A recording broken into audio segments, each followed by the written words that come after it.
A conversation about work, leadership, relationships, resilience, family, community, and the complicated realities of modern life. This is The High Road with Michelle Kommer. Good morning. This is Michelle Kommer on The High Road with Michelle Kommer. And yes, we are talking about all of the things, the complicated reality of the world that we live in. But guess what? It's fun. I'm here with my friends, Tammy Halverson, Michelle Cody. And this is The High Road with Michelle Kommer. We just thought we'd say that one more time. Right on. And I got Liz McGee here as well. These ladies have been joining me this July every Thursday at 11 to have some really fun and real conversations. And speaking of real, Amanda Kittleson is on her way here. She's running late. That's real life, but she'll be here.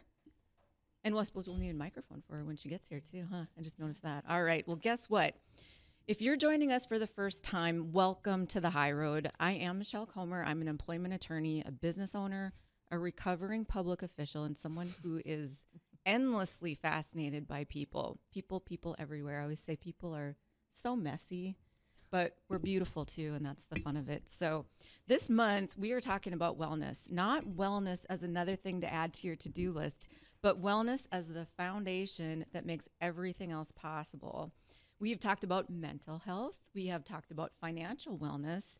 And today, we are turning our attention to something that every single one of us lives every moment of every day that we live in, and that's our bodies, right? So if you've listened before, you know the rhythm. We start with the good news because every challenge deserves a little hope. And then we'll separate fact from fiction by sharing some of our latest research and practical information. And after that, we gather around this table here for a real conversation. No pretending that we have the answers, just honest discussion. And we like to have some fun. So we wrap up the show with the High Road Challenge, just a small step that you can take every week to improve your own life. And of course, there's the Menopause Minute. Yes, we do talk about that, whether we're talking about physical health or relationships or careers or finances or sleep. Menopause has a funny way of finding its way into the conversation because feeling good is not a luxury. It is a life strategy. That's what we're here to talk about today and all month long. So, like I said, I've got my friend Tammy Halverson. She is a youthfully retired business owner. And today, Tammy's going to share a little bit of her personal story with us, and I'm looking forward to that. I've got Michelle Cody. She's the studio director, Heart and Soul of Fly Fitness. She just returned from accomplishing something that most people only dream about. She climbed her very first 14er. And if you don't know what that is, she's going to explain that in a minute. Liz is a registered dietitian, a worksite wellness advocate. She has lived with type 1 diabetes nearly her entire life, and we're going to hear a little bit more about that later, speaking of wellness. And then finally, Amanda, who had some real life this morning, is a physician's assistant at Altair Clinic, where she spends every day helping women navigate hormones, aging, prevention, and all the changes that come in midlife. So welcome back. Thanks for spending this time with me. I'm going to ask Addison and my friends in the control room to bring another microphone in because I counted wrong, and we're going to get you hooked up here, Amanda. One of the things I love most about this group of people here, I look forward to this time every week, by the way. Thank you so much for spending your time here. Same. But we've all learned something because life taught us something, and some of those lessons come on the mountain trails, and some in exam rooms, and some in hospital rooms, and some from just waking up in the morning. Michelle and I were talking about this earlier, saying your body says, I need you to pay attention today. I was telling some of my friends here earlier as well that I woke up this morning and realized that I had a pulled muscle in my abdomen. It came from the strenuous act of sneezing. And boy, does it hurt. But that's how things happen. So anyway, but let's talk about the good news. So the good news is that we are living longer than any generation before us, but we're also learning how to live better while we're here. For years, we all thought that getting older meant becoming weaker, and I think us here in the studio had this picture in mind of what a grandma looks like. And I'd like to report that I think we're changing what that does look like and what it can look like. We used to think that losing muscle was part of aging, that slowing down was unavoidable, but now we know it is not true. Research continues to show us that things that we once blamed on aging are actually influenced by how we move and how we eat and how we sleep. And the goal isn't about living longer or adding years, it's about adding life to our years. So I want to begin with an opening question for my friends here in the studio. The high level question, and then I'm going to bring it to you individually, is what was the moment that you realized that your body wasn't something to take for granted anymore? So let's start with Tammy. Well, that was probably when I got the call that I had breast cancer. Yeah. Do you want me to go into any detail now on that? Yeah, or, I do. It was. Thank you for sharing that, by the way. Certainly. Yeah. I was I just turned 45, so 11 years ago. Okay. And I had my whole life, all I'd really gone in for was to have a baby and my annual exams. Was what I thought was a pretty healthy person. And yeah. so that was a shock. It was disbelief. Can I ask you how you found it? I found it. Well, I had been in for a mammogram a couple of months before, and it wasn't found. Really? And I thought it was an old scar. Huh. And I thought my scar was just changing a bit. Okay. And then my sweetheart, he said, "Hey, no, you need to go in again." And wow. So found it, and and I honestly, the shock was just that I thought, I'm so healthy. How could this possibly have happened? Yeah. And that's when I thought, I need to. I thought I'd been paying attention, but now I really need to pay attention to my body and how I can help it heal, and those sorts of thoughts going through my head at that time. My goodness. So you're here today. Yes. You look and sound and are fantastic. Thank you. So when you look back, I mean, what's the thing that you took away from that experience? I mean, I can't even imagine, first of all, just getting that call, but then walking that path. Like, when you look back on it today, what do you think about it? Well, honestly, I think, and this happened shortly after the diagnosis, you're trying to make sense of it in your head. How am I going to get through this and deal with this? And it was fairly advanced at that time too. So it was, pretty scary, but, I thought, well, first I thought, well, why me? And then I thought, well, why not me? Sure. I'm young, I'm relatively healthy. I have a good support system. We have fabulous medical facilities in this area. And I had the ability to take time away from work without it hurting me financially. So I thought, okay, I'm glad it didn't happen to someone else. Wow. It can happen to me, and I'm just gonna deal with this head on. Wow. Just attitude, they say, is everything. And I had, of course, read that and Yeah. kind of knew that. And then you have to live it, though. Yeah. It's one thing to say it and For read sure. it and hear it, but then you have to get your mind wrapped around that a bit. My goodness. And I did. And again, it was the people around me were just incredible. And my doctors. Wow. Yeah, I feel extremely fortunate to be here today. Well, Yeah. that's fantastic. So I don't have the stats. I'm sure they're readily available with a Google search, but I'm guessing that thousands of women hear that news every single day across the country and across Certainly. the world. What is a piece of advice that you would give to that friend of ours? Reach out for help. Don't try to do this yourself. I mean, obviously you need doctors to help you do this, but don't go it alone.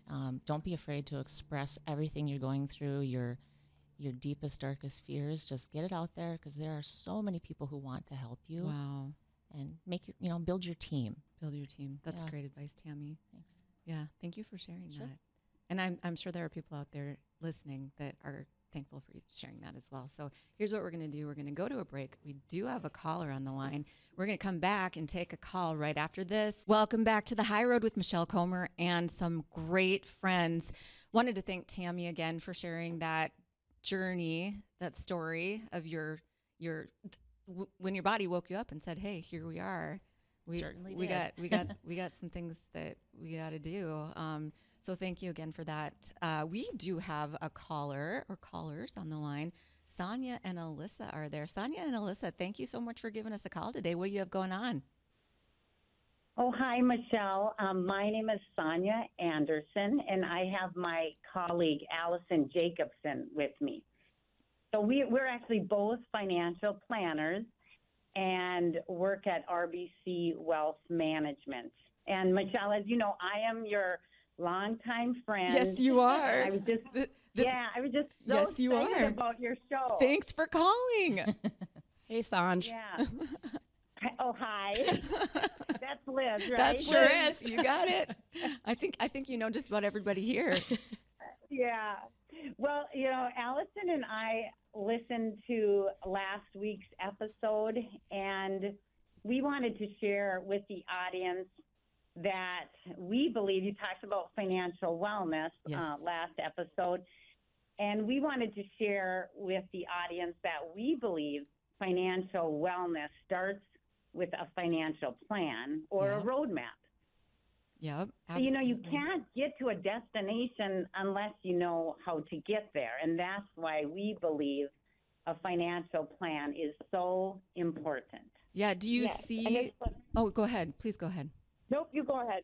Well, you know, last week we were focused quite a bit, as we tend to be, on women and, you know, women's role in finances and financial planning, and how sometimes spreadsheets, you know, I'm not diminishing our capabilities at all by saying this, but sometimes we adopt, you know, traditional gender roles and that type of a thing. What do you see in your practice at RBC specific to women, and any unique challenges that come to mind? Most of the time, it's not also that, like you had said, traditionally the female that takes that role, but women do statistically live longer than men. And also at some points in their life, women are taking more of a role outside of the homes than they used to. So they are earning an income, dealing with employer plans, and then through the transition of death, becoming the person that has to handle the finances. So when we build this plan, it should be personalized to fit you through all stages of life. It will be built around your needs, wants, and wishes. And the roadmap will illustrate a timeline, including short, intermediate, and long-term goals. Maybe that is leaving a legacy. This provides direction to how we get there. It could be through savings, investment choices, and account types. That's kind of like the numbers and spreadsheets you were talking about that aren't usually as fun, but there is another role that this plan encompasses. Yeah. No, that makes a great deal of sense. So what do you think, I mean, what's the biggest challenge that you see encountered when people come in to talk to you for the first time? Like, what's scary? What do you, how do you address that? And, you know, I think our generation is definitely different than our parents' generation. Oh, wait a minute, Sonia. What generation are you talking about? I won't say my age. Is that X? Oh, we've covered that here. When listening to the first part of the segment, I went from being an empty nester to now we're grandparents all within 1 year. So. Right on. Right on. Yeah, it's a wonderful stage of life. So financial, but women are definitely taking a more active role, and research shows that now women control actually over half, more than 50% of the wealth in America. So there is definitely a shift. Mm-hmm. That's awesome. From our parents' generation. Well, I have an idea. And I think it's I have an idea. So in August, we haven't announced this yet on the show, but in August, we're going to pivot a little bit towards business and business wellness, which of course includes finances and planning. And I got an idea. I think one of you guys should join us. How about that? Yeah, that would be great. Yeah? Okay. All right. It's a plan. I'll reach out to you. I know how to find you. Yeah. Sounds good. Thanks Thank you. for calling in, you guys. Thanks for following up on last week. Talk to you later. Okay. See ya. Bye-bye. Bye. Okay. So I'm going to go way back to episode number 1 or 2, guys. Remember we were talking about crepey skin? Yeah. Yes. Yeah. And this is, I'm surprising everyone here in the room because I had a discovery and I wanted to share it with you. And specifically, Amanda, this might be very troublesome to you as a professional, what I'm about to say. But let's have that conversation. Okay. So I have this lotion. By the way, this is not a paid endorsement, okay? Nor do I have any background whatsoever to offer a credible recommendation other than my own personal experience. But we were talking about crepey skin. And so I've been experimenting. And so I have this nice little pot of Cetaphil right here from Walmart. Yeah. I want to say it's like $15. I do not know the paraben status of this, so I'm just going to put that out there. And Amanda can tell us why that's important.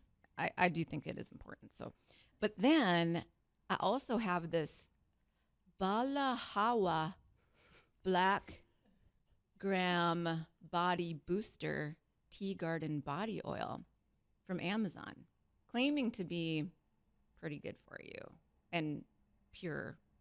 It's oily.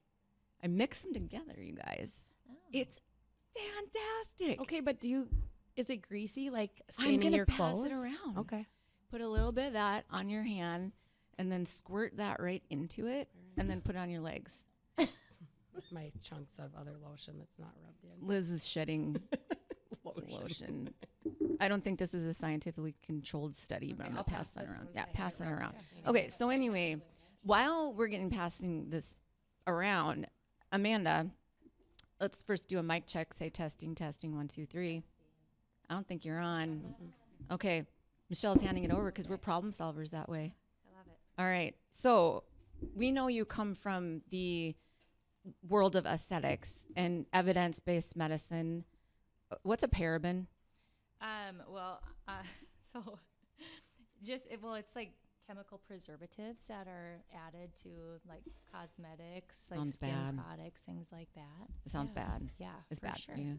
Yeah, and there's a lot of like things like that that are added into products that are like endocrine disrupting. Ooh. So it can be, lead to different inflammation in your body, hormone imbalances, things like that. Okay. So, yeah, I mean, and your skin is like your largest tissue, and so why would we want to throw stuff on that you can absorb all over and I'm cause some going harm to your make body? note that everyone here is trying my concoction except for Amanda. Oh, I want to try it Does too. anyone have good enough eyesight to look at the ingredients and see if there's parabens? I love Cetaphil though. Okay, I you mean, do? yeah, for Oh. sure. So, I mean, we use a lot of this for our patients and at Altair too, where, if they have, it's a really gentle over-the-counter moisturizer that you can use, like Cetaphil, CeraVe. Those are some good go-tos. Awesome. I And want really, the link for the Amazon stuff. I'll now. send it to I'm you. into the combo here. and I might actually get a social media account. Ooh, big news. I know. that. I'm That's only a on big LinkedIn step. right now. It's a little scary. I think just use LinkedIn as your social media. That would be It'd really be a hit. a hit. That might not be trendy. I don't think so. Also, just so you know, this is paraben-free. Oh, yes. You All are right. good. Fragrance-free, paraben-free, Guys, hypoallergenic, dermatology tested. on to something. Not They only are. does it feel wonderful, but I've been doing this for a couple weeks and it is I love it. working. Yeah. Yeah. Moisture will help with your crepey skin for sure. Oh. And I also moisturize from the inside out with Chardonnay. But, lots of water.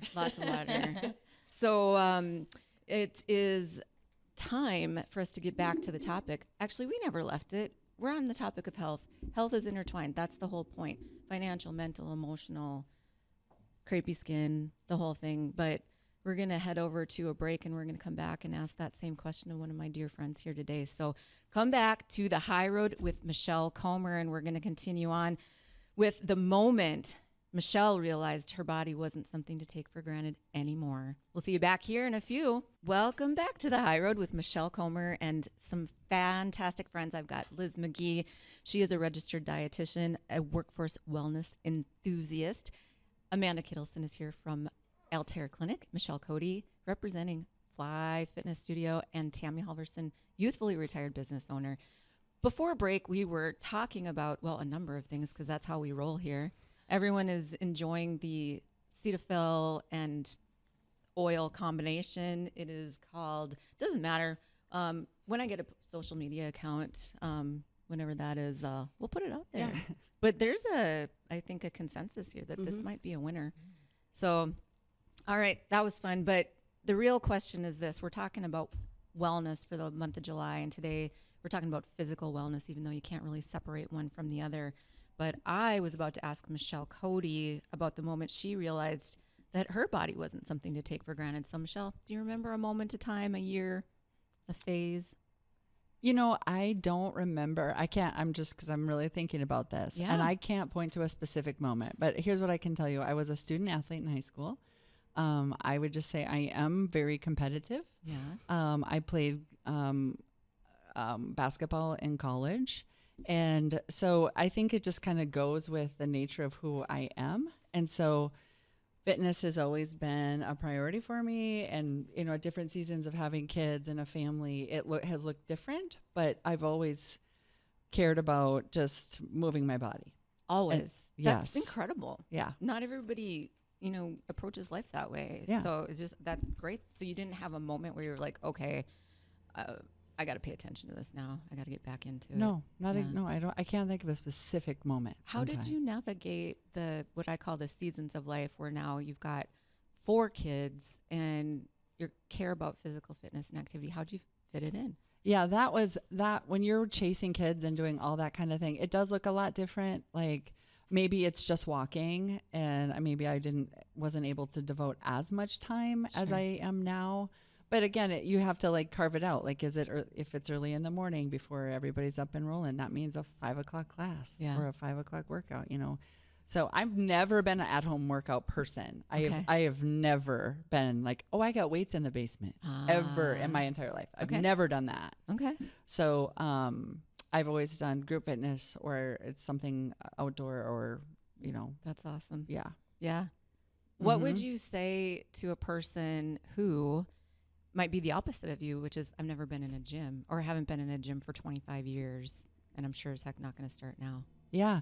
I can think of one particular woman who's middle-aged that she came to fly with her friend for the first time, and she said, and she was probably at the time, I bet she was 40. Okay. And she said, I have never, ever done a group fitness class. Wow. And she just celebrated her 800th class this week. And she's hooked. Awesome. And she can't imagine not doing it. That is so awesome. I do think there is some fear around it. And she was nervous and anxious about it. And but once she experienced it and got into it, it was the accountability and the motivating factors just fueled the workout. And so I just think, give it a try. Yeah. Just try it. And if you don't like it, you know, go back to your basement. But it's highly motivating. Yeah. And it keeps you coming back. It sure does. And I would add to this, and not to make it a commercial, but I'm going to, that the Fly Fitness Studios, if you're scared, that's the place to go first, because it's so much more than a workout. It's a community of supportive people. And that's, I think, a big part of what keeps people coming back. That's absolutely. Cool. Okay, so what's a 14er? So a 14er is there's 52 14,000 foot mountains in Colorado. In Colorado? Yeah. Wow. Yeah. And so I just did one. I did the first one. Yeah, just Just went up one. What's that like? It's hard to breathe. It's very hard to breathe. Ooh. So we started at 11,000 feet and we went up 3,000 feet. It was 8 miles from top to finish, and it took us about 6 hours. We had to stop quite a bit. When you get above 12,000 feet, that's when the real work starts. Okay. And there's really like nothing grows. Like it's rocky and steep, and you, there's nothing up there but a couple mountain goats. So a natural question for some is like, why? Why not? Because you can do it. Because like you said, like it is like, have any of you done it? No. No. Didn't even know what it was. Yeah. So it's a challenge. Yeah. It's a total challenge. But then there's always something more, right? So we get to the top, and then everybody's up there kind of celebrating, taking their pictures, looking around, which was absolutely stunning and amazing. And because you can see everything. There's nothing higher than 14,000, let's say 500 feet in Colorado. Like you look around and you see all the other mountains. You're only looking down. Yes. Wow. It's amazing. But, you know, there's always another challenge. There was probably a group of 10 people at the top. They were training because they're going to Mount Kilimanjaro. Whoa. Do you know how high that is? Anybody? I don't. 19,000. Oh my goodness. So they were going to go up 5,000 more feet, Oh. which is insane. insane. So there's always something more. Yeah. But I am proud of you. 14,000 feet. Good for you. Did you do any training to get yourself ready for that? There's no way to train for the elevation. Yeah. Wow. I mean, there's just no way to do it. And like even for that, well, those other folks that were there, they're training for elevation to go even higher. But I just continued my normal workouts, and I do strength training 3 times a week. I'm on the bike a lot. Like I knew my legs could handle it. I just didn't know if my lungs could. And people get sick. Like everybody's body is different. Like there's people who go up that high and you get a migraine and you throw up and you get more, you get sick. What's it called? Like elevation altitude sickness. sickness. Altitude Yeah. sickness. Yeah. Yeah. So everybody's a little different. But I was okay. That's was okay. It's just so impressive. Would you do it again? I would. Okay. There was one right next to it. We were trying to go just. Oh my goodness. There was one right next Oh to my it. goodness. Everybody should see Michelle's eyes right now. Okay. They're just lit. She is lit up. So there's still a goal fantastic. there because we didn't do the second one, but we could have tried. So So- this is you not taking your body for granted. This is you saying we can Yeah. do hard things. Absolutely. Yeah. That's super Absolutely. cool. That's super cool. All right. I'm going to pivot over to my right. All right. You're on my right, right? I am. Okay. I Liz. think. Yeah. Doesn't really matter. Yeah. But what was the moment, a time, a stage, a phase that you recall where you said, gosh, can't take this body for granted anymore? I mean, I think it was when I was 15 when I was diagnosed with type 1 because Wow. and you learn all of these awful things that can happen to you. Yeah. And everybody feels the need to tell you that their grandpa died from that or their uncle lost a leg. How inspiring. Very inspiring for a 15-year-old My who has goodness. just gotten this. So I think at that point, before I even really had any idea like how important Yeah. your health is. And then it just continues through then, like even now, like I've had it, it'll be 30 years, I think next year. And it's like, so I've had it longer than I haven't. I don't even remember not having it. Yeah. So it's just, it influences every single decision. And I read somewhere that people with diabetes have to make 180 extra decisions My every day. And I'm a goodness. terrible decision maker. So when I things don't that I think don't, you are. well, sometimes I feel like I am. And I just think you make the decision. I've already got enough going on here, Yeah. So That's incredible. So how do you think it's made you a better person?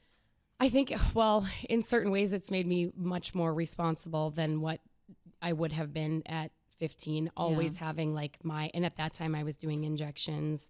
And I always had my blood tester with me. I always had snacks in case I've got low. I played by the rules completely. Like I did everything that my endocrinologist said to do to just, it's scary when you heard this is the #1 cause of blindness and, and it's a numbers game, but you're still trying to live your life too. So And you're 15. yeah, and I'm 15. So how it went the way that I was responsible and was like, I have to take this seriously is beyond me. Because I think it could have gone really easily 2 ways. Because I know, working in the clinic, there's kids that you go through stages and you're sick of it. I'm not taking my insulin. I'm not doing these things. I don't want to. My friends don't have to. Yeah. So it can be lonely. Yeah. So on that note, what advice would you give a 15-year-old who got that news today? To find your crew, find somebody that can relate to you. Find me if you want to, because it's hard. It is really hard. And when at that time it was very strict. Things have changed and gotten better, but it was like my meals had to be this amount of carbs. At this time, you had to eat everything. I would be at sleepovers with my friends and everybody's eating Doritos and drinking pop. And it was like, it kind of made me mad. Like, I can't do that. At 15, that was like, we're watching a movie and I can't even have these snacks because it's not time. Right. So I think the most important thing is just don't give up. Throw a fit if you want to for a while, but, get back in the game because it's not going anywhere. Yeah. I mean, they told me when I was diagnosed that they'd have a cure in 10 years and I'm going on 30. So I think find a crew. There are camps out there that are super helpful. It's all kids with diabetes dealing with the same thing all week long. And then you have that, kind of that tribe to lean on when you don't want this anymore. Yeah, absolutely. And you can still, as you've proven over and over again every day, lead a joyful, You can. fantastic, I have my healthy moments, life. but still kicking. Yeah, right on. Yeah. Bodies are wonderful. Amanda, how about you? Same question. Yeah. Have you had the moment yet where you said, I can't take this for granted anymore? I mean, you're a physician's assistant. Yeah. This is your profession. Wellness is your profession. Yeah. Why'd you choose it, by the way? I love helping people. Yeah. Yeah. And actually, this kind of goes back to like a little bit about my story and how I got into medicine. But this is like the time of my life where I realized like you can't take things for granted. So when I was in college, I actually was going into engineering first. And thank goodness I didn't do that. My goodness. Totally different. But actually, my dad had a traumatic injury when I was in college, and it was a pretty significant brain injury from a fall. Something like he had done over and over and over, like installing heaters, like all the things he could do blindfolded. And it's just like one tiny little thing, and it changes your life dramatically. And so, that we went through a lot of times of not knowing if he would live because it was so severe. And, through that experience, I got to see firsthand, like what the medical field did for my dad and for my family. And that was what inspired me truly to go into medicine, because I'm like, well, they saved my dad's life. And I know, like, I love helping people so much. I'm so passionate about it. I'm like, I want to do that every day. Wow. And I want to be able to do for other people what they did for my dad.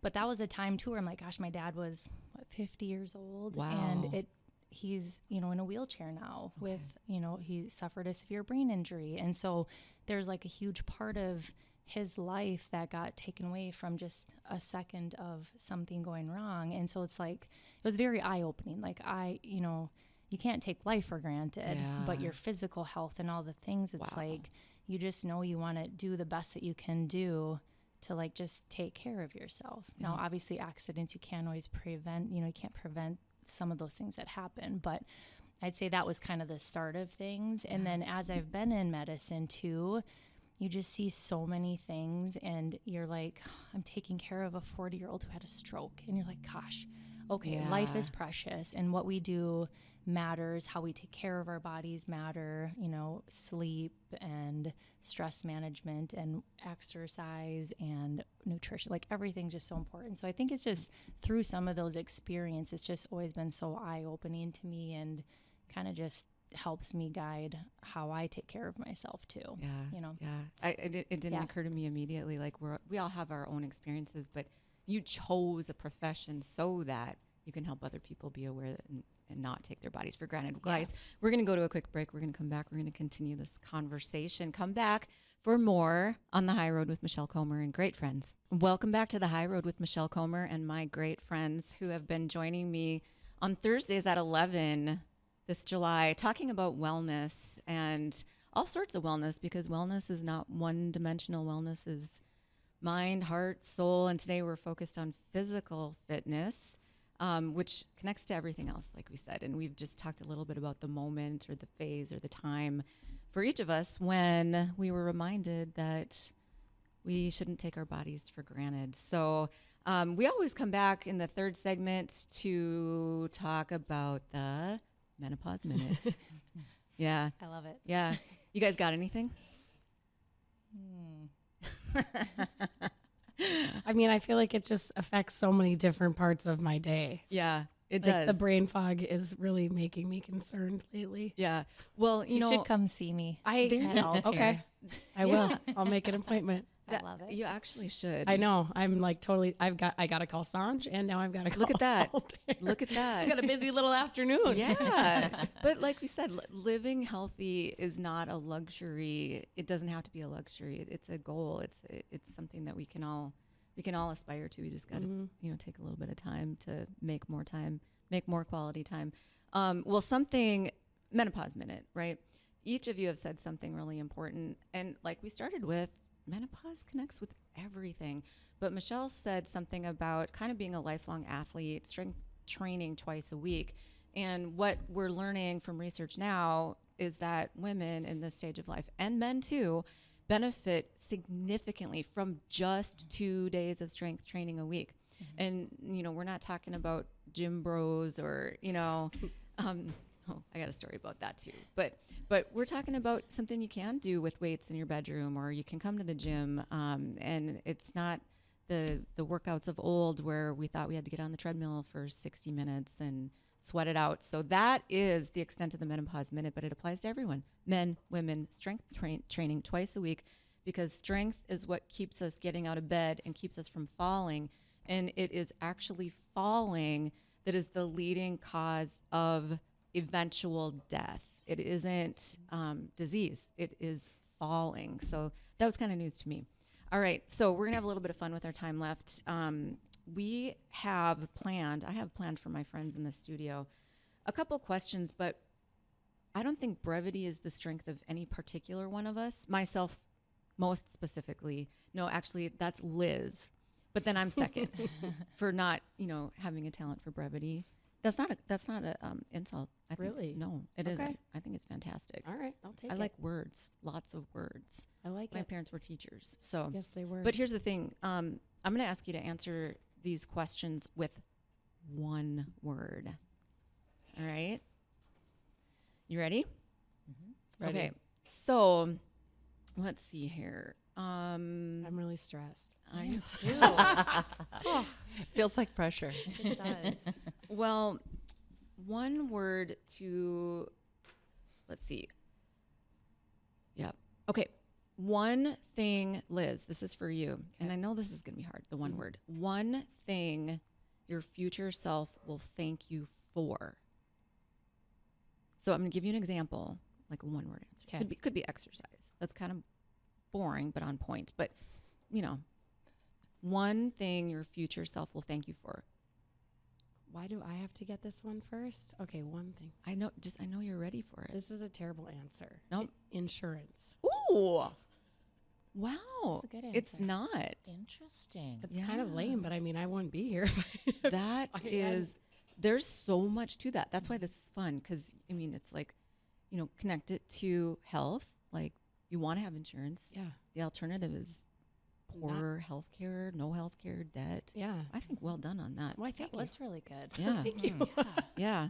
Okay. So, Michelle, Liz, you're going to be feeling so jealous about this question. Morning workout or evening workout? Morning. All right.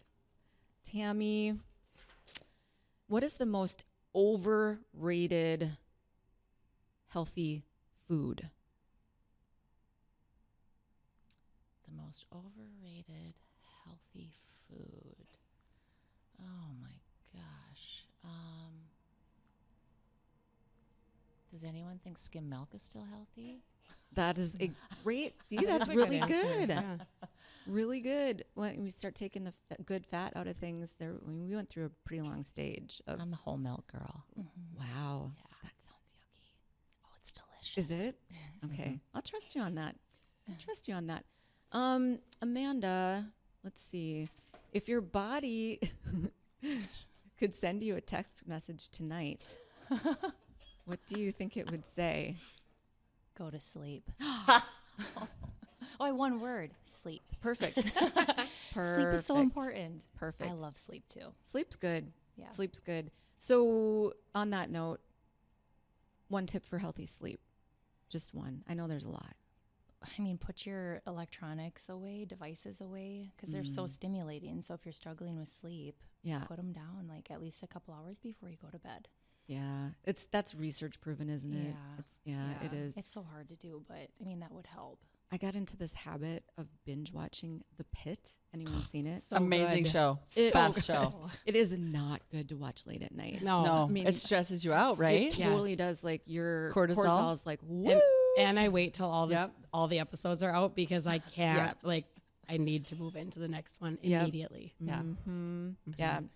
Okay, Liz, we're coming back to you. What is one thing you're looking forward, and this is still a one-word answer, one thing you're looking forward to being able to do 10 years from now?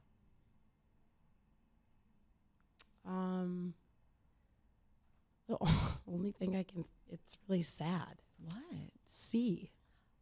Oh. I have that's my biggest fear, that I'll go blind. That makes sense, though, given what you've described So to if us. somebody, if you could ask a more positive question to kind of bring the mood back. Okay. What, Liz, is one thing you're looking forward to doing 10 years from now that is fun? This answer will be really annoying, especially if my daughter hears it. I would say grandkids. Whoa! That'd be jumping the gun on her. Well, that's my answer. It's 10 years, though. It's 10 years. Harps, you got some time. Yeah, I had her by then. So. Yeah. I love it. I love it. And this whole, looking forward to things is really actually part of the theme of the show. And speaking of this show is coming to a close, but this crew, or close to it, is coming back next week at 11 to close this season of our discussion on wellness. I want to thank you all for joining us here today, and we'll see you back here again, same time, same place next week. This is The High Road with Michelle Kommer and some great friends.